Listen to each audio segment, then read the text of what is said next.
Alright guys, welcome to RC Mojo. This week we're putting together some of the GMade GOM chassis. So far we've got the axles, the transfer box and the 2-speed gearbox put together. So this time we're starting on the suspension links in step 28. It and the next couple of steps are all rather similar, so we'll probably be able to speed right through them. Right then, we're on to the B-bag, which not surprisingly mostly contains the suspension links. There's a couple of bags of small bits, the drive shaft universal parts, and lots of long grub screws. They'll all need to get dumped out into some pots so we can find all the bits when we need them. We're going to need all the aluminium rods so they can sit somewhere within easy reach. Now I think we're going to need all the plastic links too, so we'll clip them from the parts trees. The lower links are also available in aluminium as a hop-up. Now it would make a lot of sense since the dampers get mounted to them. That might have to be one of the upgrades we do. All of the ball cups on the links need their balls. The kit calls for these plastic ones, which will probably work okay, but if the good old SCX10 is anything to go by, they'll end up with lots of play in no time and ultimately start popping off while you're driving. GMade thankfully have supplied a nice set of metal balls. They're not mentioned anywhere I can find in the manual, but here they are. With the balls in a pot, we can start fitting them to the front upper links. I like to use parallel jawed pliers as you can get a full grip on the ball without damaging the flange. We just squeeze them up and then give a little bit of a twist and it pops in without any fuss. You can use a regular pair of pliers too, it's just a little bit trickier to do. You may notice here that I've made a pair of front upper links, which seems like a good idea until you see that there's no ×2 in the manual. And besides that, we'll end up with a panhard bar and only the single top link. So at some point later in the build, we're probably going to have to retrieve those two balls.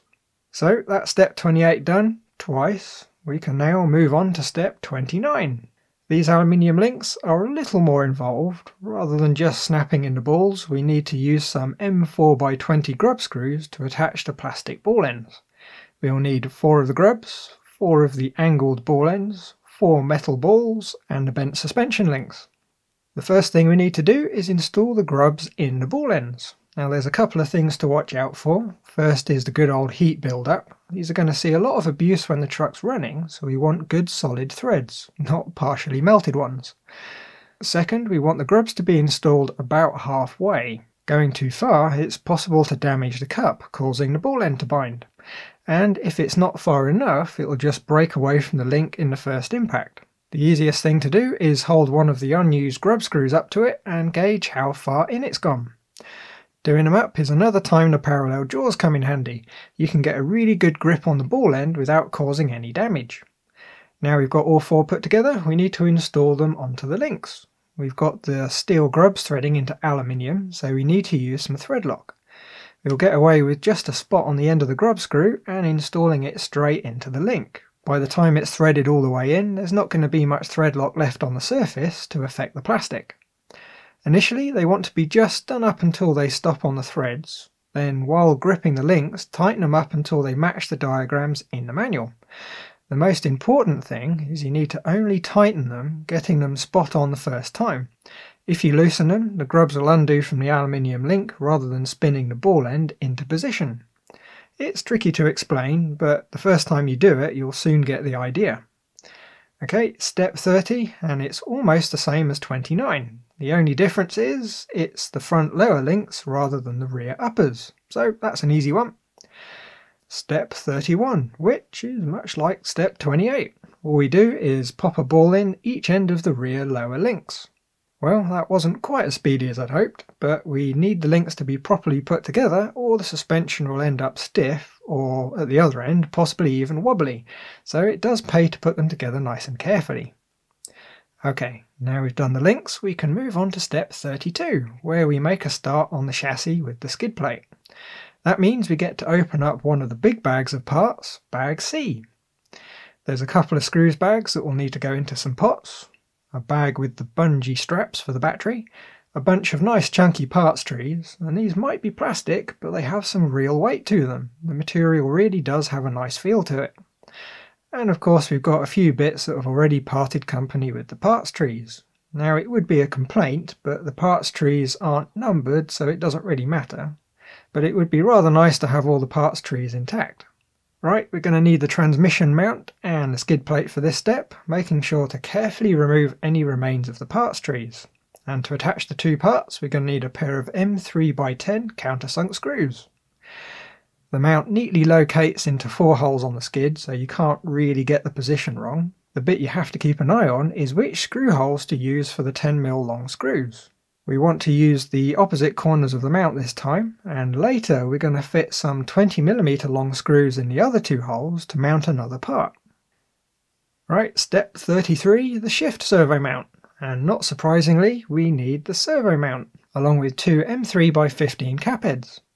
The mount slots into the skid plate where one of the upper links would attach if the truck was using a 4-link setup. Quite a clever way of keeping the skid plate fairly universal and not tying it to this one specific truck.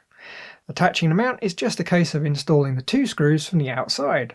When they're all the way in, the assembly feels really good and solid. Step 34, the single front upper link. All we need to find is an M3x15 cap head and the front upper link itself. Possibly the quickest step in the build so far. All we do is pop the ball end in the slot and fit the screw. You do need to pay some attention to the orientation though. We want the long end of the link towards the skid and for it to bend inwards. And we also want the link to mount in the outer hole. This is also where I noticed that I didn't need to make up 2 of the front upper links. It only dawned on me after I'd already blocked the holes with the shift servo mount. Building trucks on minimal sleep is a funny thing. Right, step 35, another quickie, the rear upper links.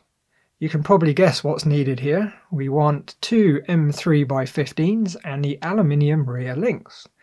This time we need to use the inner holes, and we want to have the short section of the links inwards with the bend upwards. Fit the screws and we've got the upper links fitted. Moving on, we're on to step 36, the front lower links. They're more or less the same story, but rather than the cap heads, we've got 2 M3x20 grub screws. As long as you don't overheat the plastic, you should feel when the grub screws bottom out in the hole. It will quickly go from being fairly stiff to do up to very stiff. That's a good time to stop tightening. If you do the grub up too quickly, the plastic will go soft, and it's going to be difficult to tell when it's all the way to the bottom, so take it easy when you do them out. Step 37, the rear lower links. More or less the same again. This time we've got M3x15 grubs rather than the 20s. And of course the plastic rear links. Install a pair of them and we can check the links against the rather nice diagrams. They're printed as a top and a side view, so you can do a final check before continuing and potentially blocking access to the link mounting screws. I do rather like details like this when they're in the manuals. It means someone really had a good think about the build. Step 38, we've got the first bit of the cage going on, the right hand lower rail. To fit it, we need 3 M3x10 button heads and 2 M3x15 button heads. We can hold the rail up against the side of the skid and start installing the screws. The holes look like they're going to line up perfectly, but we'll still install them all a turn or 2 before tightening them up, just to make our lives that little bit easier. Having the screws loose means we have a little bit of extra wiggle room just in case something doesn't quite line up. The 3 holes along the bottom get the 3 shorter screws, and the top 2 towards the front get the longer ones. They screw into the shift servo mount, which will really help tie it all together. The structure is going to end up really tough. Step 39, the shift servo. We're going to need 2 of the plastic servo spacers. Now there's 2 pairs, one for the shift servo and one for the steering, but they're all the same part. We'll also need 4 M3x20 cap heads and the servo. Now I'm going to use a Traxxas servo. This one's off a TRX4.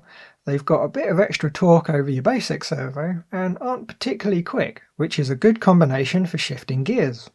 The most important thing though is that the servo returns to the exact position every time. Most of the low-cost servos you find on eBay aren't all that accurate, which is a major problem when you're trying to get dog clutches to just the right position every time.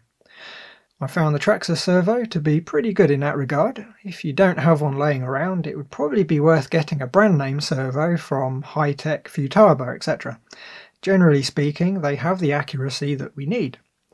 The next issue is the servo spacers work both ways up. One way the servo is spaced 4mm and the other 2. We need to have them so the servo arm ends up in just the right spot that it lines up with the shift rods. That's all well and good, except GMade don't provide anything to help choose. I think it was in one of the Tamiya manuals that they had a dimension from the base of the servo lugs to the base of the servo spline, and then which spacer to choose. For now, we're going to have a good guess, and then check it carefully when you've got the transfer box and the servo saver fitted. But for now though, that's going to have to be it for this week. A bit of a shorter video, I'm afraid. I figure we've got most of the boring bits out of the way in one go though. Trying to make compelling content from ball ends is surprisingly difficult. Next time we're onto the shift mechanism and fitting the transfer and gearbox. Getting them working should make for a far more interesting video. So, as always, thanks for watching, like if you liked, subscribe if you haven't, not forgetting to hit that little bell if you want to make sure you don't miss the next video. And of course leave a comment, although I'm not sure what can really be said about building suspension links. Bye guys!